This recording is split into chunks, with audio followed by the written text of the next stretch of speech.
with the help of Claude, I've made my clients over $1 million in the past 30 days just from sending emails. Now, what it made me realize is that most brands have no idea what they're doing, because at this scale, I have data points that tell me exactly what's working, which means the brands that don't are basically just flying blind. That's why in this video, I am going to show you the 3 things that I found are working the best in 2026 after generating over $1 million per month from email marketing. Plus, I'll show you how Claude makes the process 10 times faster. Now, this is not saying that you're going to replace your entire email team with just one AI, but what you're going to see is exactly what's working right now and how you can implement it in half the time, starting with the pop-up. Now, when it comes to optimizing your forms, most people are going to tell you to work on your design, copy, triggers, and animations, only for all that effort to lead to the same generic 10% discount. Truth is, no amount of smart writing or fancy designs will convince people to hand over their contact details. You need to make it worth it to them, and the only way to do that is with the right offer. Yet, most brands just choose whatever they assume their customers will find appealing and never think about it again, which means they never really find out what their traffic responds to the best. That's why the first thing I do when building up $1 million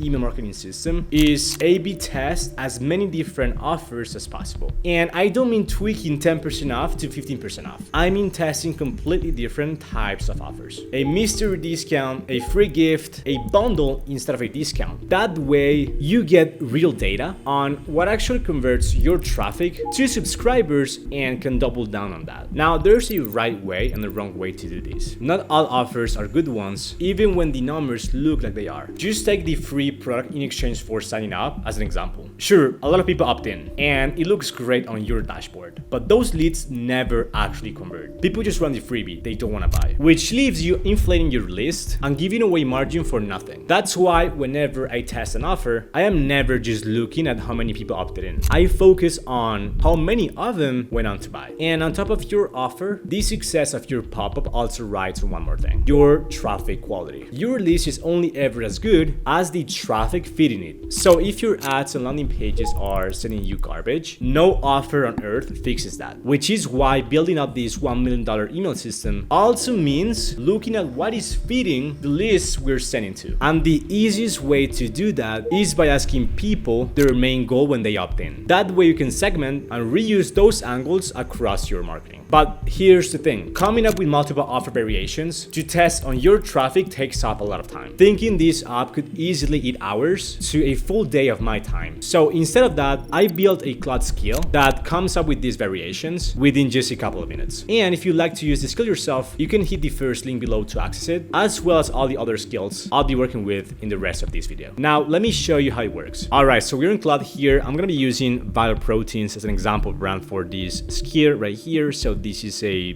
8-figure, 9-figure supplements brand. So I'm gonna be using that multiple SKUs right here, mainly a collagen brand, obviously, so a health supplement brand. So I'm gonna be using these as an example. So our skill right here is called pop-up offer testing skill. I'm gonna use, the only thing I'm gonna give it is the URL of the brand for. Of course, if this was a brand we were working with, I would just actually provide way more context on the brand itself. So for example, margins, cost of goods information, previous A/B tests that were done before, obviously regarding pop-up offers, what worked, what didn't, so we can keep that context in mind. However, I don't have anything, so it's gonna be pretty broad and generic overall. So I'm gonna click enter and see what Claude comes up with. All right, so of course, again, I don't really have any information regarding this brand right here. So Claude is gonna ask me roughly what gross margin are the hero collagen SKUs running. I would say 50 to 60%, and the first order discount you would actually run again on DTC, let's say up to 20%, whatever. It's just the sake of this example right here. What could be given away instead of money be called the realistic? I don't know.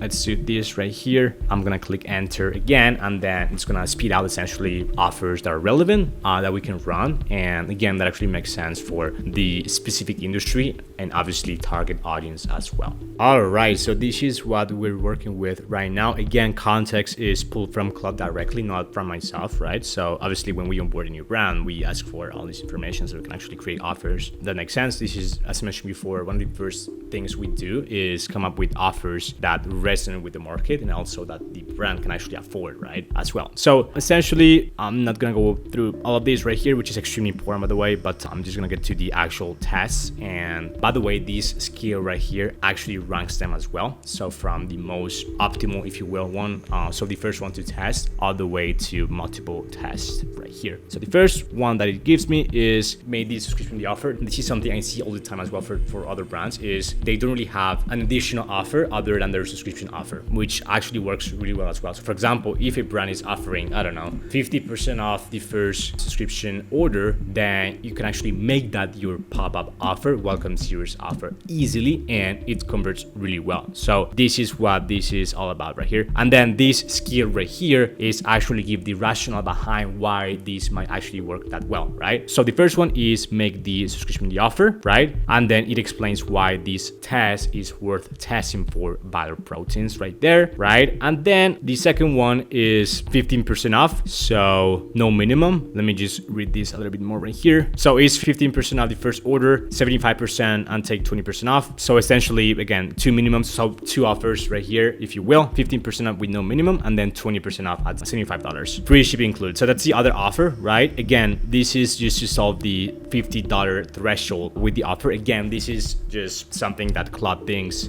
the brand right here is struggling with. Maybe that's not the case at all. Maybe it is, who knows, right? So this is a great offer as well to test. So a tier offer, if you will, 15% off, no a minimum, or 20% off starting at $75 right there. So that's the second one. Again, these two are definitely offers we would definitely test from the get-go if possible, right? This and this one. And then the third one, so it gave me around 6 offers. I'm not gonna read the entire thing, but again, I'm gonna go through the third one right here, which is choose your free welcome gift, a free gift with first purchase. Pretty classic as well, right? Pick your free welcome gift with any first order. So this is, again, you never know what's going to work the best. So that's why this is so important to just A/B test as many offers as possible, as often as you can, and you can keep using this skill. Again, if you want access to this skill right here, feel free to just click on the first link in the description, and then you'll get access to this one and any other skill I'm going to be using in this video right here. All right. So this is why Claude is so helpful. I can just come up with these offers very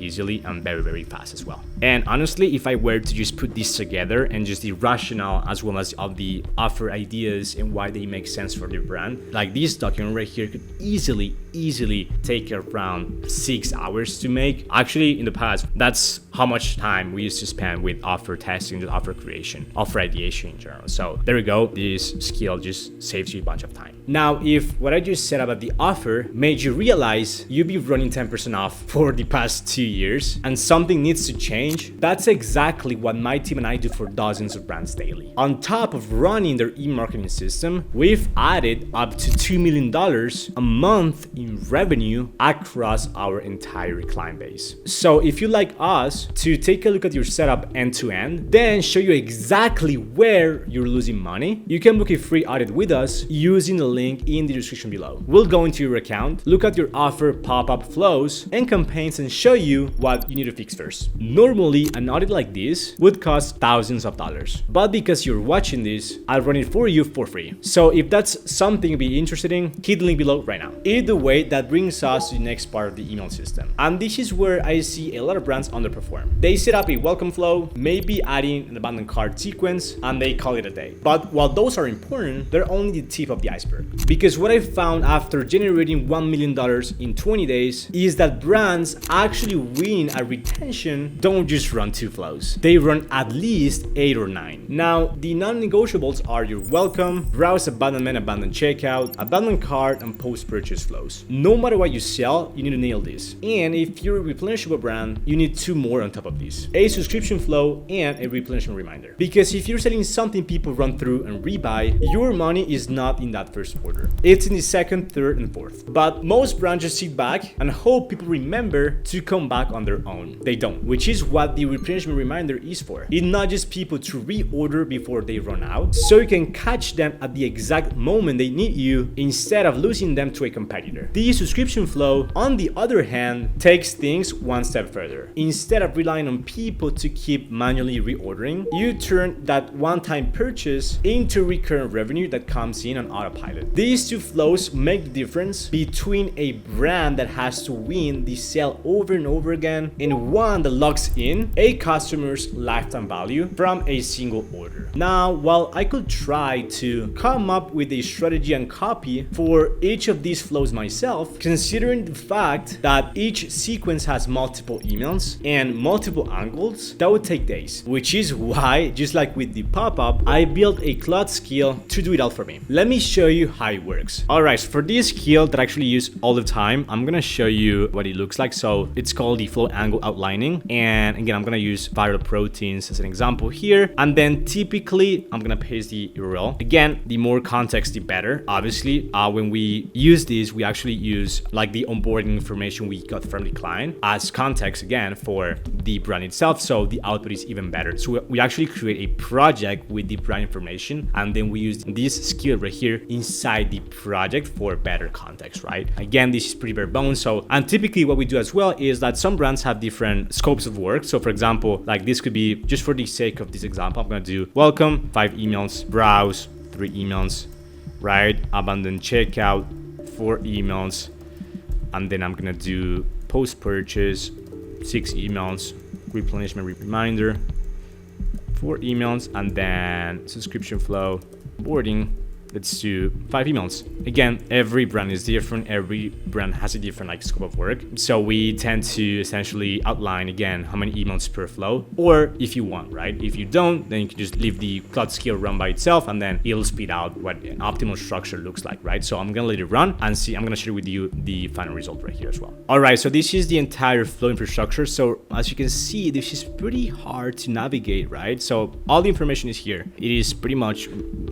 extremely solid. However, as I mentioned before, it's a little bit too hard to read and just navigate. So here comes the fun part. So we actually created another skill to basically create a diagram with all this information. So it's called flow structure visual. So I'm gonna use it and I'm gonna share with you the final result. All right, cool. So this is, as you can see, way easier to navigate. So what I'm gonna do here is I'm gonna download as HTML right here. I'm gonna go to Figma. It could be Figma, it could be any other editing tool, and then I'm gonna use HTML to Figma plugin right here. Upload file, viral proteins, flow structure, let it run, and then share with you the final result right here. There we go. So every single flow with the actual trigger, with the time delays between trigger and the first email, as well as the time delays between the emails, as well as the conditional splits that actually make sense for the brand itself, as well as every single flow email and the angle overall. So the overall goal and then the angles to cover. For example, for the first email of the welcome series, we've got convert peak intent subscribers within the first hour by removing every step between them and the hero canister. Makes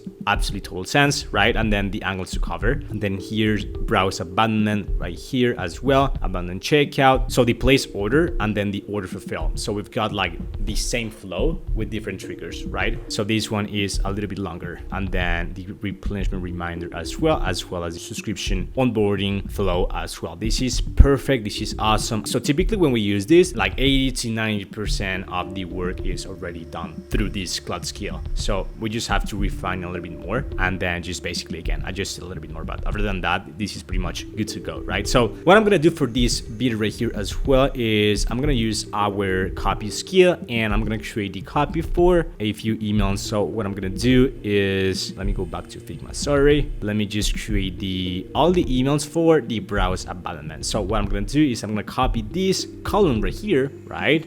Just use the skill that again I would actually use in the brand's project, so it gets all the context regarding tone of voice and things to avoid and stuff like that, and just context on the brand, right? Which I don't have because this is not a brand we work with, obviously. So that's that. I'm gonna paste the entire thing, as you can see, and it's gonna speed out the copy for the 3 emails, which is pretty crazy. All right, so this is again what the skill produced. So the copy skill right here. So we've got email number 1 on the copy right there with the dynamic blocks, which is pretty cool. We've got the email number 2 with the dynamic block obviously as well. And as you can notice, it does have it places the elements where it actually makes sense again. For example, the dynamic blog is right below the subheadline, which means it's probably going to be above default on the email, which it's a pretty good practice, right? So this is great. It actually also has a us versus them infographic, which is fantastic. And then email number 3 should be here, dynamic blog again, and then another comparison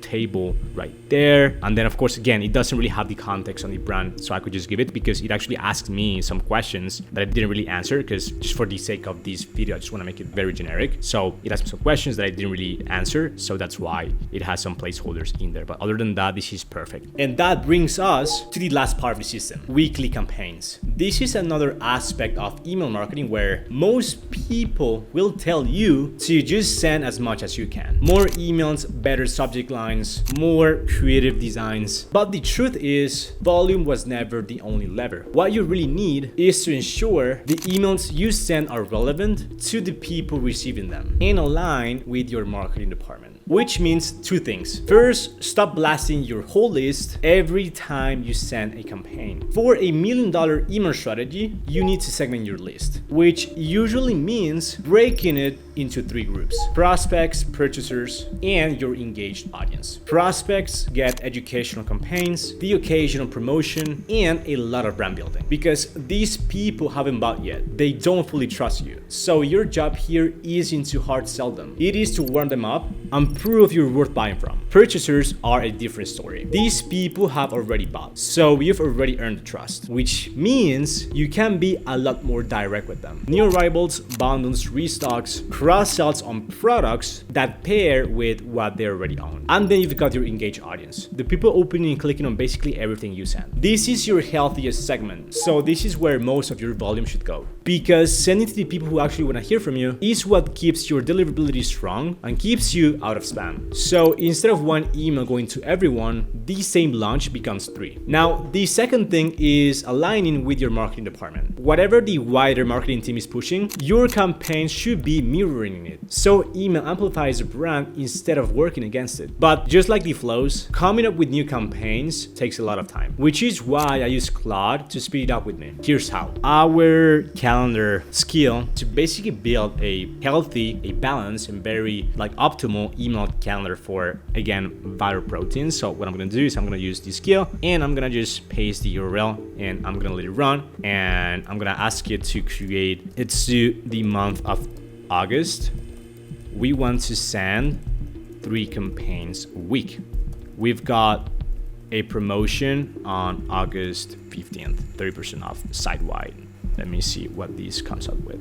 All right, so this is the output. So I got this, right? So all the ideas right there, and then I just asked Claude to just create a table format instead. Like so, I can download it, use it with Google essentially, and then just visualize on the calendar in a more digestible way. What we do as well, we use Notion, so we actually push everything to Notion as a calendar format, so it's way easier to read. Today is the 12th, that's why it is essentially creating the email starting on the week of, well, basically tomorrow. But as you can see here, all the categories, it's pretty much educational, so promo, education, promo, social proof, promo, education, storytelling, education, subscription, brand community. So it's very value driven, and this is one of the biggest mistakes I see with brands is they focus too much on promos all the time. Their emails become predictable, become very boring, and they essentially accustom their audience, their list, to just buy from them exclusively when they've got a promo going on, right? That's something we want to avoid for sure. So that's why, especially if you're selling, for example, in this case, a supplement brand, it is extremely important to essentially have a value-driven approach when it comes to the content angles, where most of your content should be educational, social proof driven, and stuff like that, right? And of course, in this case, as I mentioned before, we've got a promo going on with the 30% off site-wide. And just by the way, for every single email, you should be selling, right? You should definitely sell with most of your emails. I just mean the bulk, the main substance of your of most of your emails should be value first, and then you can ask for the sale later, right? So that's pretty much it for the calendar. So we've created essentially flow structure, we've created pop-up offers, we've created actual email copy as well, and then we've created a balanced, powerful email calendar right here. So the only thing that's essentially left to do is the design part of it, the actual design of the emails. However, we do that manually. That's the only part where we typically don't use Claude or any other AI tool to just create the email design. That's a very manual process, right? So this is perfect, and this skill is really, really powerful. It honestly, again, it just saves us so much time. It's actually crazy. And that's exactly how I use Claude to generate $1 million in 30 days from email marketing. Now, as I said, I usually do the design manually, but more and more people have been pointing out that Claude design is the best thing to happen to email marketing in years. The only problem is that Claude's designs cannot actually be uploaded directly to Klaviyo. So if you want to watch me test out Claude design and find a workaround for its disconnect with Klaviyo, watch this video next, and I'll see you there.